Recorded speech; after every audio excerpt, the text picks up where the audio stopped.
In this video, I'm going to show you a project I'm working on.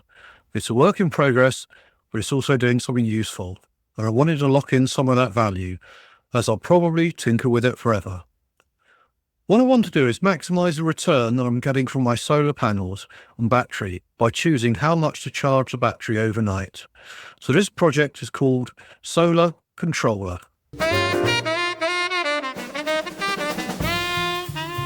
Now, I do know that's not how controller is spelt, but never mind. Depending on what supplier and inverter you have, this is going to be more or less useful, but I'll start with the stuff that should be most useful to most people, and I'll funnel down from there. So let's go do some stuff. So this is the tariff that I'm on. It's with Octopus, and it's their flux tariff. It's got an import rate and an export rate, and depending on what time of day it is, either normally during the day is one price, or it is more expensive to buy energy than to sell it. There's a cheap period overnight, 2 till 5 in the morning, where it's cheaper to buy energy and you get almost nothing for selling it. There's a peak rate in the afternoon, 4 till 7, where it's really expensive to buy energy, but it's also the best time to sell. I've a bit of trouble taking information on a graph like that, so let's just plot that out. So what I've got here is the pence for things. The blue bars are the imports, the orange bars are the exports, and ignore the green line for a minute. So buying energy, normally around 26, 27p, cheaper overnight, more expensive during the day. The orange bars is what I sell stuff at, normally just under 10p, and again about 4p overnight and about 26p during that peak afternoon period. Now, what I want to do with my battery is to charge it up overnight only a little bit, so I've got enough to cover my usage in the morning till the solar kicks in, and then the excess solar energy can charge my battery up during the day. And as long as I get to 100%, sorry, the scale's not quite right there, on my battery before I start selling it at 4 o'clock, this is the best strategy to do. And the reason for that is, if I fill my battery up overnight here, I'm spending 15p per unit to do that. And that means when it comes here, my battery will be full earlier, so that extra energy can't go into the battery is full. So I've got to sell it at only 9p. So what I've done is I've bought energy at 15 pence and sold it at 9. I've lost 6p per unit by overfilling the battery during the night. So this is kind of the ideal profile that I'm trying to go for. It used to be kind of, I come from an economy 7 kind of mindset, and you'd run your dishwasher and everything else with the cheap overnight electricity. That's not the case here. Even, the dishwasher and washing machine and everything, it's much better if you're generating excess energy during the day and you're still going to hit this 100% battery usage by 4 o'clock. It's better to not sell the energy for, nearly 10 pence. You're losing 10 pence per unit rather than paying 15, 16 pence per unit overnight. And for me, because I'm in the UK, the Northern Hemisphere, relatively north, there's quite a difference between the winter and the summer. So let's have a quick look at that. So this is my energy consumption. It's got a bit cut off here. That does say January, February, March, April, May along the bottom. You see I'm coming out around about 300 units, so it's around 10 units a day. But my generation is quite different to that. So the generation during January, only 120, so just over a third of my usage. But during the summer, 500-600 for April and May units, much more than twice what I use. So massive amounts of spare energy. So that means that there's plenty to power my usage during the day and charge the batteries up without me having to charge it up overnight. So let's look at the process I'm going to go through to control all this. So once a day, I'm going to get a solar forecast, and I'll show you where you get that from. And that sort of just says, based on the time of year and also what they predict the weather's going to be like for my location. And I'll put in things about my house to say which way it's facing, etc. I get a solar forecast. How much energy is it going to generate every half hour of the day? I've also got a file which tells me what my home usage is likely to be. Now, currently, this is just an average usage based on day of the week.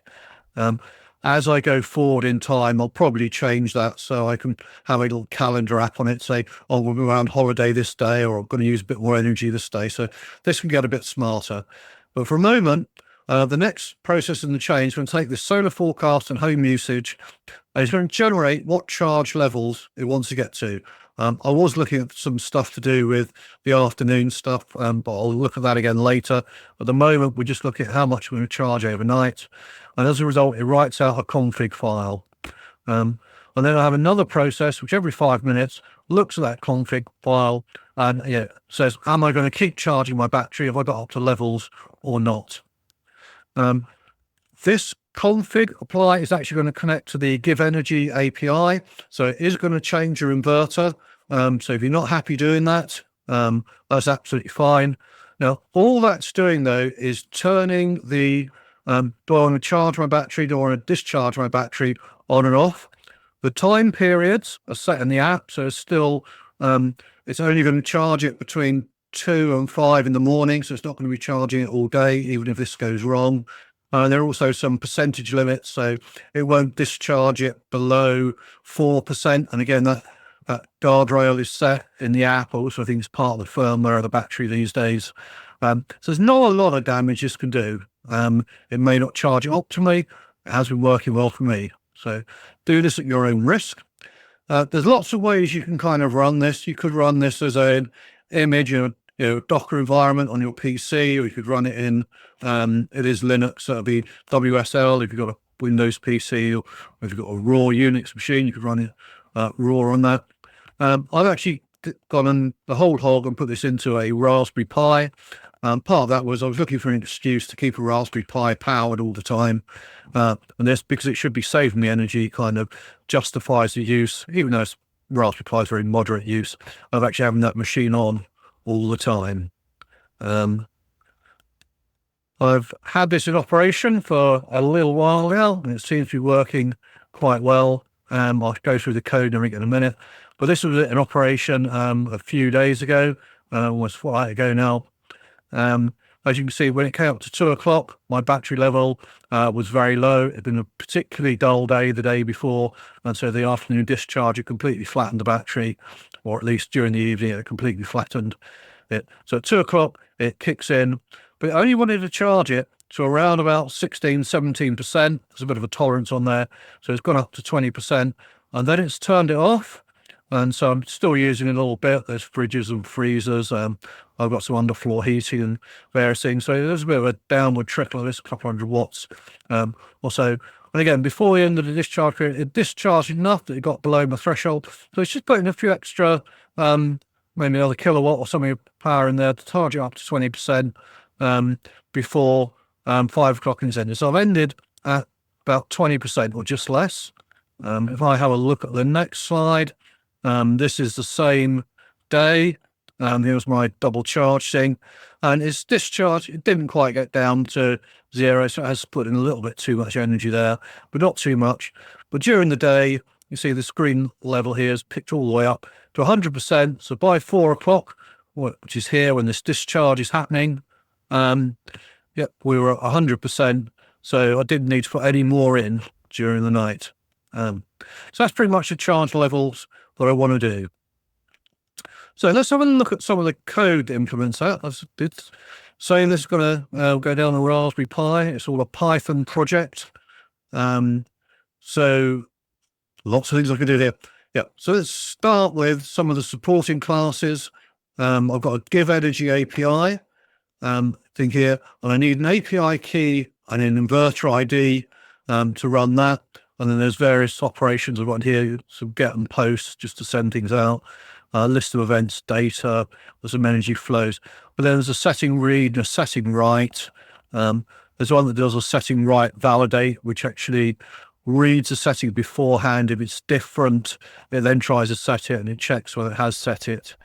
And the couple which I actually go and use at the end of all this is there's a get timed charge and a set time charge and a get and set timed export as well. So it's about turning the battery charge on overnight and discharge on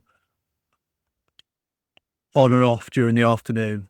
Oh, one other thing I should say is that at the time of recording this, there's actually a bug with the GivEnergy API that if you set a maximum charge limit overnight of say 30%, and just leave it running for that whole 3 hours, it will charge you up to 100%. It just doesn't respect that charge limit that you can set in through either the API or the app. And so for that reason, it makes sense to kind of do this time slicing. Once hit that limit, we just turn it off. So we've got complete control over what's going on. So anyway, the GivEnergy API, we need a couple of things to kick that off, which is the API key and the inverter ID. And I'll show you where to get that in a minute. I get my energy forecast from something called Solcast. It's just an energy forecasting site. But again, you need an API and a site ID. So let me show you where you get those values from. So let's start with GivEnergy. I'm going to try and remember where I do this. Right, so on here, if I click on my inverter, that number there is my inverter ID. So that one's quite simple. And then under account settings, manage account security, we've got manage API tokens. And I've set up an API token here with Solar Controller, which is the one that I use. And they're dead easy to set up. I'll just create a new one for you and I'll delete it immediately so it's not hanging around. Delete me. You have to give it a name. I suggest you call it something more sensible like Solar Controller. You can set the expiry for it. I'm going to set no expiry, which is obviously the most dangerous one. And also I'm just going to give it full control over everything. So not necessarily the most secure setup at the moment. I say I may tinker with this forever. I'll probably go and renew this list of things in a later episode. But for the moment, we're just trying to get things to work. I'll create that token. You created this token, delete me. You can click that to stick it to your clipboard if you really want to see that the full thing is this great long, I see that's a base 64 encoded value. That's the value you need for your API token for GivEnergy.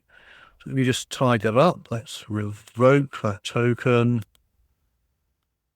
and clear the revoke tokens. Delete revoke tokens. So I've got my Solar Controller one that was there earlier.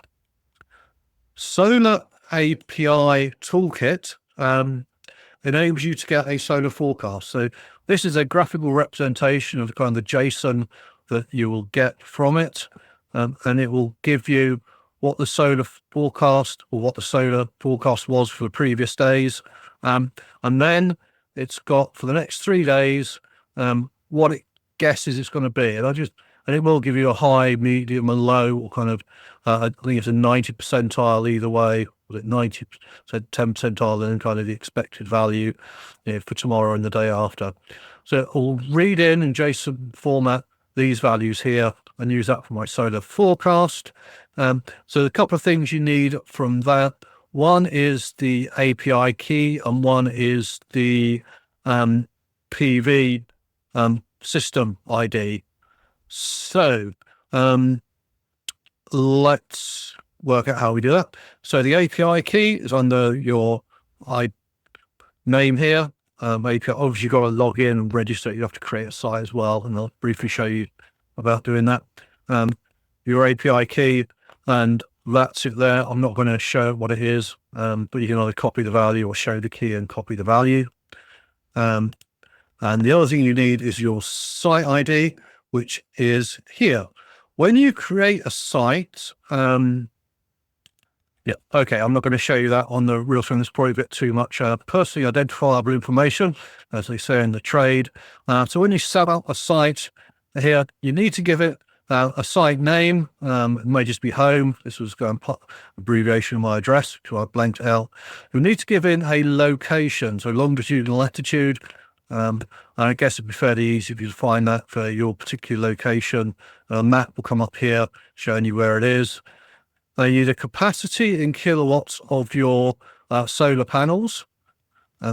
Then you need the azimuth, which is basically which way is your house facing. My house is facing broadly west. You need the tilt of the roof. These little question marks give you more information about that.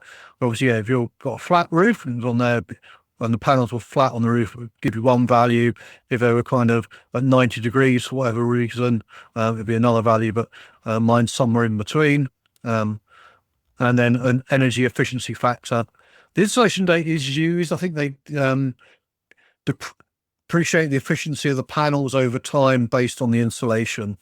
But yeah, when you've given all that information, you will get back to here, and you'll have a resource ID for your site, and that is the ID that you need to put into the Python program that I'm going to show you. So, right. So we have an M file. Let me say it more. M file template here, which has got my Solcast API key and my Solcast site ID, my GivEnergy API key, and my GivEnergy inverter ID. So those are the 4 values we just got off those 2 websites. You need to copy the M file template. So this thing called M file. Actually put your values in there. Now, if you're going to clone this or do whatever, I would suggest you don't check any of these things into source control system. Right. So that gets me my basic connectivity out. Yeah. So if we come back to my diagram, back here, let's start at this solar forecast. Come back to Raspberry Pi. Right. So the solar forecast generate, the stuff's all in here. I've got a time zone that I've put within that. And you can follow that through. I'm not going to step through that too much. But basically, it summarizes the data into 3 blocks, and then it puts you a daytime, a peak time, and a late night forecast in. When that's run, we'll get a file that looks like this, grows every day. This is now running on the Raspberry Pi, which is why I haven't got the latest values showing up here. So it says I'm going to generate 31 during the days. 7 or 8 of those are going to be at peak. I'm only going to use only going to get a little bit after that peak time. So that's my solar forecast. Somewhere I have got a file which represents my usage forecast, which is this one here. So it says Monday, I'm going to use 1 kilowatt hour early, 5 during the day, 2 during the peak time, and 2 after that. I think all the days are the same. There's not too much variation in that. That's my usage baseline. So those 2 files, the usage baseline and the solar forecast, will then go into the config generate. And this is just looking at various factors and working out what level it needs to charge a battery up to overnight. And at the end of it, it generates a very simple config file with a charge to percentage, which is all we're interested in at the moment. It has got a discharge to percentage, but that bit's not working at the moment. So that's the exact file it's going to generate. So it's going to charge to 10% was the last time this was run. Then we have a config apply. So we look at this config apply. It says if it's between 2 and 5, it's going to apply a configuration of a charge to percentage with whatever the levels come out of that config apply, the config file, the config JSON file, and it's going to set time charge. So this thing is in here. This is a great annotation which just says it's going to have 3 goes at doing it in case it fails, with 10 seconds in between. And it says if the battery is outside of the tolerance level, it's actually going to apply the battery this change. Otherwise, it would say everything's okay. Otherwise, it would say nothing to do. So you can go through the logic of all that on your own later on.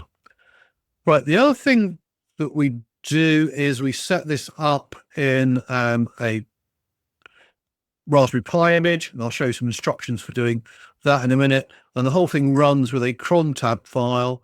So this says every 5 minutes, which is what this funny time cron job message is, we're going to go to the app folder, which is part of the way it's built, and we're going to run that M file, which is going to set up those 4 environment variables for the API keys and IDs.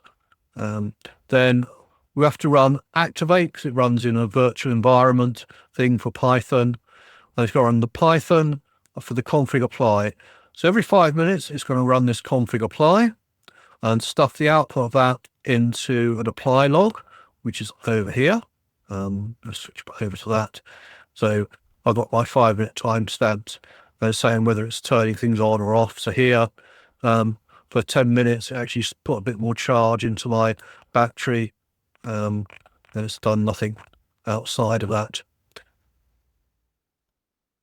And I've lost where I was thinking. Oh, sorry. The cron tab file. This says at 20:30, so that is code for 8:30 in the evening. So this is once I've discharged the battery at peak time, it's going to run this and it's going to get a new solar forecast. Once it's got the new solar forecast, it's going to do a new generate a new configuration so it knows what level to charge the battery to overnight.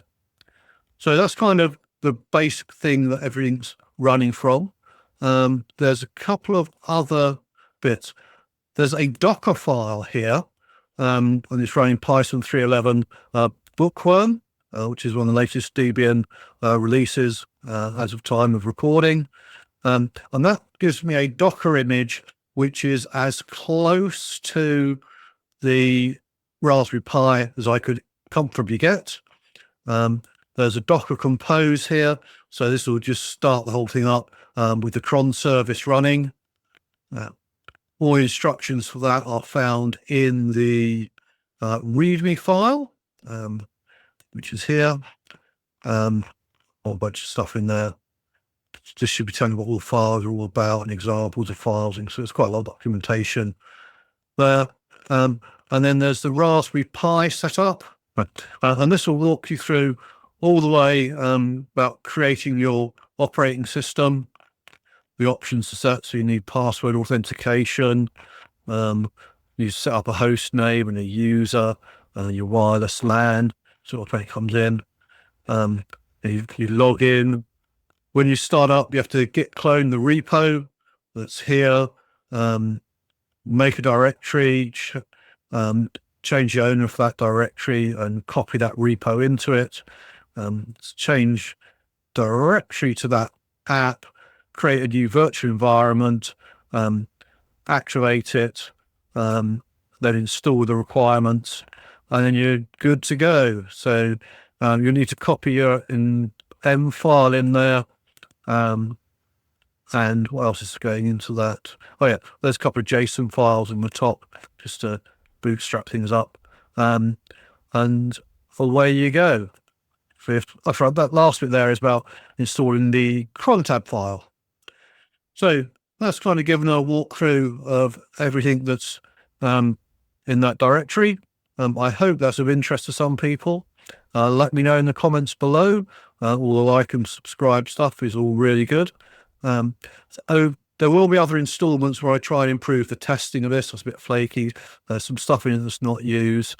I say there's some afternoon tweaks I can do so I don't run out of energy during the afternoon and end up buying back when it's really expensive. Having just sold it 10p cheaper. So let's say it'll be a work in progress, but I'll do another episode on this at least. Hope you enjoyed that, and I'll see you another time on Grandad Does Stuff.